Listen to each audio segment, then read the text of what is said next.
अजय आलोक जी, सवाल ये है कि दिल्ली में जो राजनीति हो रही है और दिल्ली सरकार पर जो आरोप लग रहे हैं, दिल्ली सरकार बहुत आसानी से ये कह देती है कि गुजरात में भाई ये इलेक्शन में इनको डर लग रहा है, इसलिए हमारे ऊपर ये एलिगेशन एक के बाद एक लगाए जा रहे हैं। क्या ये इजी स्केप हो सकता है? भाजपा वालों को दिन भर प्रवचन कराएंगे आप। मैं अखिलेश जी, मैं आ रहा हूं, मैं आपकी इसके बाद में आ रहा हूं। क्यों नहीं उठा रहा है जी अजय आलोक जी। बात है, मैं बोलता रहूंगा, मैंने चुप। देखिए विवेक जी, क्योंकि आप आरोप राजनीति में आरोप प्रत्यारोप चलते हैं, विपक्ष की आवाज जी। को लेकिन आरोप लगा के भागने से काम नहीं चलेगा। और आरोप लग जाएंगे तो ये कहने से काम नहीं चलेगा जी कि आप छवि खराब करना चाहते हैं। अखिलेश जी, अखिलेश जी आ रहा हूं, अखिलेश जी आ रहा हूं, अखिलेश जी प्लीज मैं आ रहा हूं, इसके बाद आप ही के पास आ रहा हूं। प्रवक्ता बात नहीं आप बोलिए अजय आलोक जी, बोलिए। हाँ नहीं, मैं नहीं मानूंगा, मैं नहीं मानूंगा, क्योंकि आपने आरोप राजनीति में लगाया, आरोप प्रत्यारोप आपने चलते आरोप रहते हैं, लगाया लेकिन है आरोप कि का आप सत्यापन। आवाज क्यों नहीं उठाते हैं? अरे एक मिनट, ठीक है अखिलेश जी, कुछ और आरोप सुन लीजिए, एक साथ जवाब दे दीजिएगा। बोलिएगा। अखिलेश जी, अखिलेश जी, अभी अजय आलोक भी आरोप लगाएंगे, संजीव झा भी आरोप लगाएंगे, सबका जवाब एक साथ दे दीजिएगा। अजय आलोक जी। अरे भैया, आप अजय आलोक जी बोलिए। आप सुनते रहो सुधांशु जी से, राजनीति, आप उन्हीं से अजय सुनते आलोक रहो, जी, उन्हीं को देखते रहो। अरे राजनीति, आप हम पे आरोप लगाओगे कि हम उनकी बात आवाज नहीं बंद उठाते कीजिएगा तब तो और मैं हमको बोलूंगा, बात मानने उठाने वाले नहीं अखिलेश दोगे आप। अखिलेश जी एक सेकंड इंतजार कीजिए, मैं आपसे छोटा हूं, मैं आपसे निवेदन कर रहा हूं, एक मिनट इंतजार कीजिए, मैं आ रहा हूं। अजय आलोक जी पूरा कीजिए। ये निवेदन करने की आवश्यकता नहीं है। अगर आप फेयर, देखिए राजनीति में आरोप प्रत्यारोप विरोधी एक दूसरे पे लगाते रहते हैं। सवाल ये उठता है कि आरोप लगा के ना तो आप भागिए, डटे रहिए आरोप पे, और आरोप जब लगे तो उसका मजबूती से जवाब दीजिए प्रमाणों के साथ। हो क्या रहा है भाई? सत्येंद्र जैन पे आरोप लगे। सबसे पहली बात तो जो कट्टर, मैंने पहले भी कहा था इनको, संजीव जी को, कि कट्टर शब्द बड़ा खराब है, देश की जनता इसको अच्छे परिप्रेक्ष्य में नहीं देखती है, इसलिए कट्टर तो हटा दीजिए, नहीं तो दूसरे परिप्रेक्ष्य में चले जाइएगा तो उसके बाद से कट्टर से बोलना शायद कम कर दिया है। तो कट्टर लोग जो हैं, तो दो तीन बात का जवाब तो सब कुछ जानना चाहते हैं कि भाई सत्येंद्र जैन को भी बेल क्यों नहीं मिल रही है? अमानुल्लाह खान के पास हथियार मिले चाहे नहीं मिले, दिल्ली दंगों में नाम आया, आपने कुछ नहीं किया। शाहीन बाग को आपने खुला समर्थन दिया, शाहीन बाग से जुड़े हुए लोग पीएफआई में पकड़े गए, उन पर भी आपकी खामोशी है। इस पर सबसे जवाब देना पड़ेगा ना। फ्री बिजली आप कहते हैं, उसके बाद पेपर में आके अरविंद केजरीवाल टीवी में आके खुद ऐड देते हैं कि जिनको फ्री नहीं चाहिए वो ना लें, अब से जिनको फ्री चाहिए वो उनको फॉर्म भर के एसएमएस करके भेजना पड़ेगा, नेटवर्क पे भेजना पड़ेगा, ऑनलाइन भेजना पड़ेगा, एप्लीकेशन देनी पड़ेगी। ऑनलाइन एप्लीकेशन बेचारा देने जाता है, उसके एप्लीकेशन सर्वर डाउन हो जाता है। तो दो कदम आगे रखे, एक कदम पीछे रखने से राजनीति नहीं चलती है। खुलेआम कीजिए। आज तो फिर एलजी ने एक और इंक्वायरी करने के लिए चीफ सेक्रेटरी के पास भेज दिया है, 7 दिन के अंदर रिपोर्ट मांगी है, उस पर भी जवाब देना पड़ेगा, क्योंकि सत्ता में है तो जिम्मेदारी तो लेनी पड़ेगी। दिक्कत है कि जिम्मेदारी से आप भागते हैं।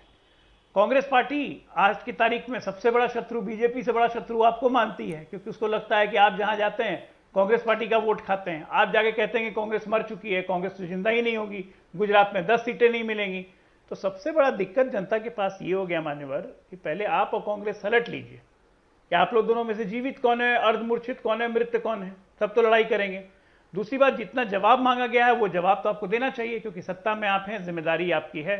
भारतीय जनता पार्टी भी केंद्र की सत्ता में है। जितने सवाल आप लोग पूछते हैं रोज दिन प्रवक्ता के जवाब देते हैं, चाहे सुधांशु जी हो, संवित जी हो, जितने भारतीय जनता पार्टी के प्रवक्ता हैं, जवाब आपको मिलता है। केंद्रीय मंत्री तक आके जवाब देते हैं।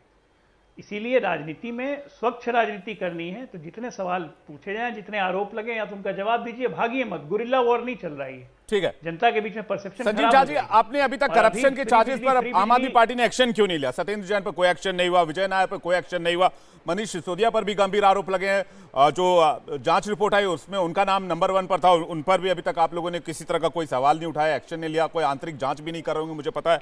तो ये आरोप ये है तमाम दूसरी तरफों से कि आप लोग सिर्फ आरोप लगाते हो और भाग जाते हो, जब अपने ऊपर बात आती है तो आप जांच नहीं करते हैं।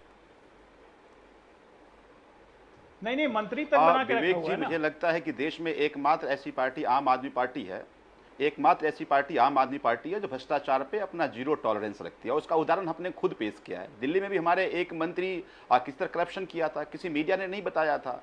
सुओ मोटो कॉग्निजेंस लेकर उसको हटा दिया गया था। पंजाब में हमारे एक मंत्री पे करप्शन की बात पता चली, सुओ मोटो कॉग्निजेंस लेके ना केवल हटाया बल्कि उसको जेल भेज दिया।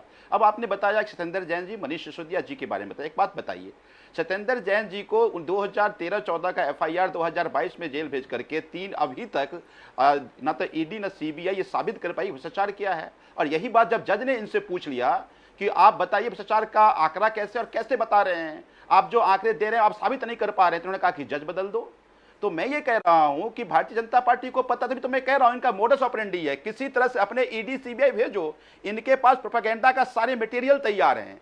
चूंकि जो ये कहते हैं वो सीबीआई नहीं कहती। सीबीआई ने कहा कि 1 करोड़ का घोटाला हुआ, बीजेपी प्रवक्ता पूरा तैयारी कर लिया था, वो 8,000 से शुरू किया और 140 करोड़ पे जाके एंड किया।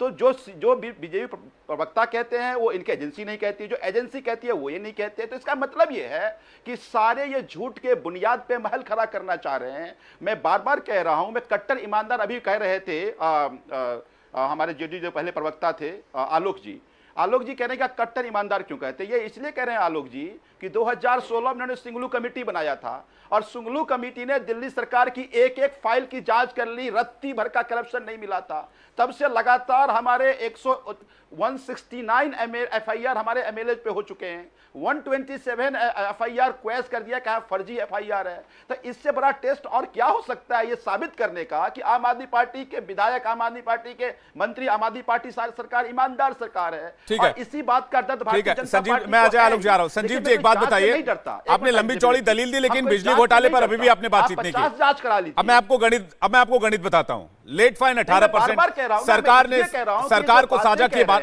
सुधांशु जी बिजली कंपनी ने 18% का लेट फाइन लगाया, सरकार को दिए 12%, 6% किसके पास है? हम कोर्ट में इस बात को संजीव झा जी 6% किसके पास है? हम जांच से कहां डर रहे हैं? नहीं, आप जांच से नहीं डर रहे हैं। मुझे ये बताइए, बिजली कंपनी ने 18% लेट फाइन लिया, आपको दिया 12%, यानी कि आम आदमी पार्टी सरकार को, तो 6% किसके पास गया? तो विवेक जी आप लोग जमीनी पत्रकार हैं, थोड़े से आप बीजेपी प्रवक्ता की बात नहीं सुनिए, आप थोड़ा जाकर के बिजली डिस्कॉम से बात कर लीजिए, थोड़ी सी मेहनत कीजिए। मैं क्या कह रहा हूं कि सुधांशु जी पूरे भारतीय जनता पार्टी जो बात कह रही है, सारी बातें 2-3 महीने से मैं कह रहा हूं सारे बेबुनियाद आरोप में। इंडिया टीवी हर वक्त हर जगह डाउनलोड करने के लिए सर्च करें India TV news Google play store या ऐप स्टोर पर।